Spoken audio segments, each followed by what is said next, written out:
Well, I think more maturity physically, first of all, right? They've grown into their body a little stronger, probably. And then, then just age in general, I think, provides more opportunity for basketball. Um, and they're out there a little closer in age to the guys they're playing against, because that's one thing about this league is it's grown men out there playing, and it's a physical game. So the age gap is a real thing. You find them more adaptable, or you're generalizing, obviously, but students have 1 year of college versus students at 4, do they absorb some of the, some of the rapid fire learning? Yeah, I mean, I think there's still a learning process a lot. I think the NBA game is so different. But certainly is going to help them. Again, I think a lot from what I've seen over the 7 years that I've been here, that a lot of the battle really starts physically, right? Can you move your feet and keep up with people? Can you bang around a little bit and take a few hits or deliver a few hits and hang in there? Because I think that goes long ways to your mental state of how you feel out there. So I think a lot of it, both are important, physically and mentally, and the maturity on both of those levels are important. But I think the physicality is a big one. Parents seem to qualify on that. These guys seem to bounce off them a little bit. Big, strong, athletic guy. Yep, he's got strength. He's got speed. He's got jumping. He's got a lot of the athlete. He's got great balance. He's got a little stop start to him. There's several components to athleticism, and he's got most of them. Greg just said if there's anyone on staff who's a shot doctor, it's you. Breaking down biometrics and whatever. Do you do that? Do you look at the specific?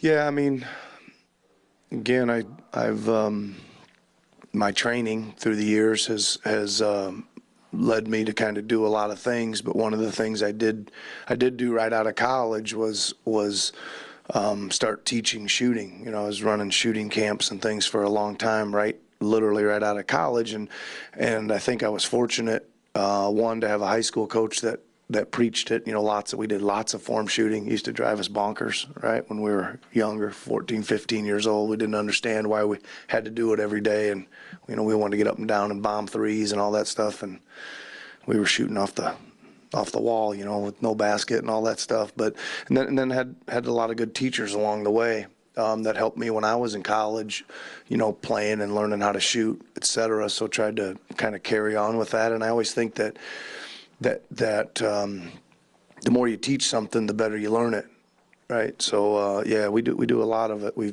got a lot of systems in place that we use. We're fortunate enough here to have a lot of advanced analytics cameras. We got the NOAA system. There's a lot of things we can pull immediately. We try to evaluate after each game if there's anything that's really leaping out at us on whatever, straightness, depth, arc. Are they taking the right shots? Some of that, sometimes that's a big factor too. How open are they? But and we got a lot of guys on our staff that are good at it too, that are shot doctors as well. You guys have this track record with guys that weren't necessarily shooters in school or even the first few years in the NBA with Pascal and OG, and now even Terrence Davis seems to be taking his step at the NBA level. How much of that, like for you guys, is it mechanics and those things that you just mentioned, or reps, confidence, as we talked about with OG yesterday? Is it just sort of a combination of all these things? Yeah, I mean, I think I think that there is certainly mechanics that are beneficial, right? And learning how to shoot properly is one thing, and then it immediately shifts to the second thing, which is a tremendous amount of work, right? To train your body and train your muscles to deliver the ball the same way every time. And then that leads to the ball going in a little bit more often, and then that leads to confidence. And it's a process. So we talk about stages of shooting. We got all these stages that we try to keep going up, and where they are and what stage shooter they are and all those kind of things. So it's it's a process. And I think that some of these guys, like I say, I still say that, you know, you guys hear me say this all the time, like Pascal, he shoots the ball pretty well. But he's still probably 18 months or 24 months away from being really good. I just think there's some years that go into it in this league as well. You know, you guys have seen a lot of guys that have come into this league and, you know, and then they're 30 years old, man, they're unbelievable, right? They just keep getting better and better year after year because of the volume of reps and all those things that their body gets used to. The history that Pascal and Fred have together coming up around the same time, G League, playing, coming off the bench here, how much of that sort of relationship and experience together do you think pays dividends now with both of them being such important high usage? Yeah.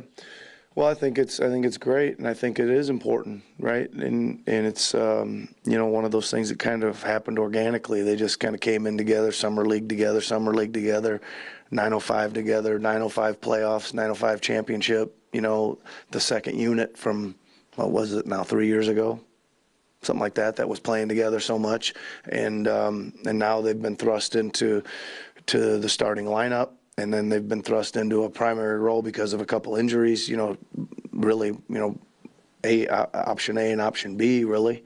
So it's been a lot of time together. I think that certainly helps chemistry and timing, and they both got a really good mindset, man. They both have extremely high IQs, which helps, and I think they both play both ends, and I think they feed off each other very well.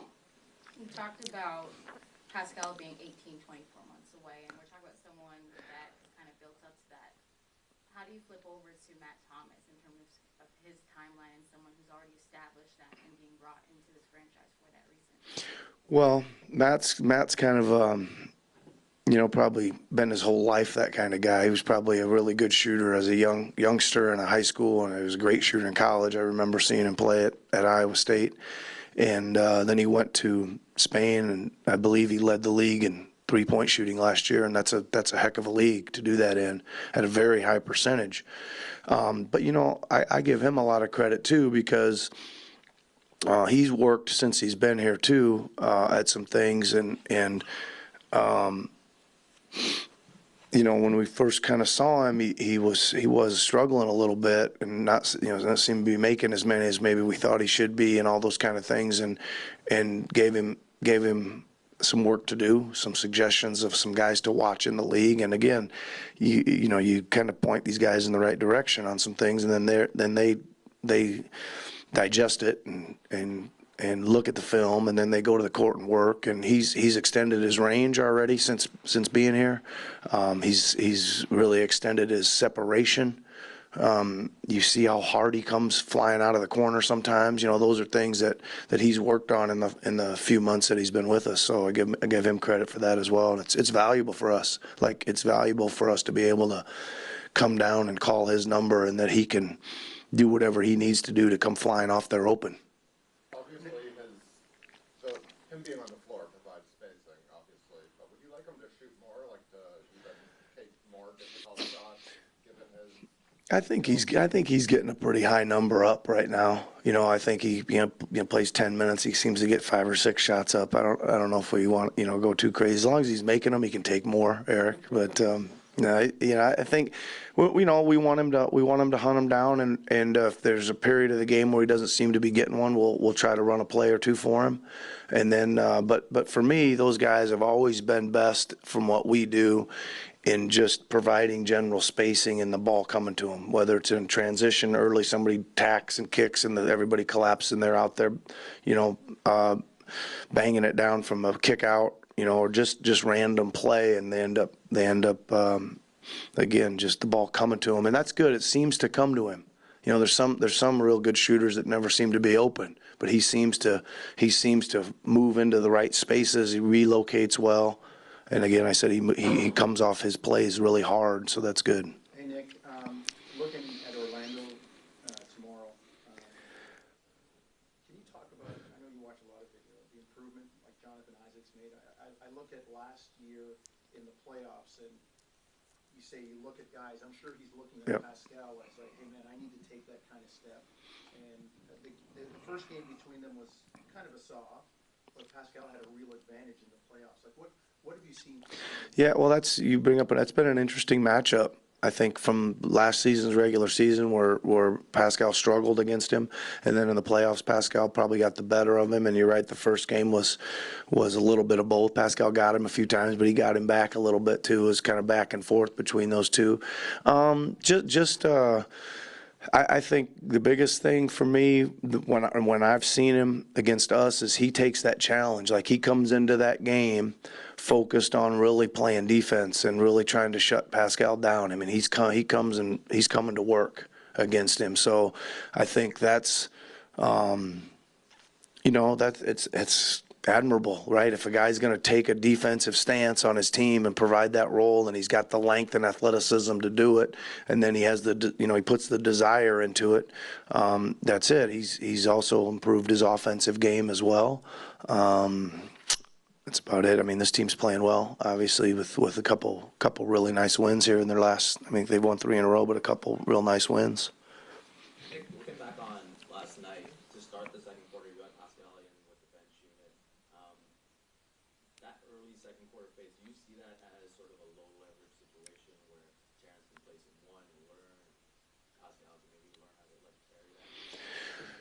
Yeah, I don't know if I ever consider any part of the game low leverage, right? But I hear what you're saying. I would say this: my thought process was at the time last night that there was a long game and a lot of game to play yet, and they weren't playing that great together. But I kind of let them roll maybe a couple more minutes. I was getting a little itchy over there. I was okay. The assistants were getting pretty itchy, for me to do something. But I was trying to, get that thing extended down there a little bit so that, again, just so you can get to the second half and you can get to the fourth quarter and you can not, come into the locker room every time and look down and see 22 minutes and 21 minutes and 20 minutes of already in the first half of your main guys. So I thought they weathered it good, and they're going to have to. And I think you've seen a couple games in a row now where they've been, at Dallas, they were awesome in the first half, and they weren't so awesome in the second half. Last night, they weren't so awesome in the first half, and they were awesome in the second. I mean,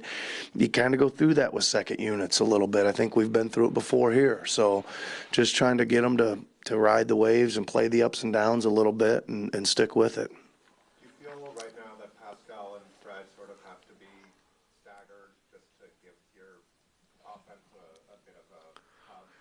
Little bit, Eric. I think it's more just making sure we have enough ball handling out there if there's any up court pressure or things like that. But I'd love to get to a point, where when we got whoever we got out there, that the offense is just running and clicking and they can create, the shot spectrum shots that we want because of their movement and reads and all that stuff.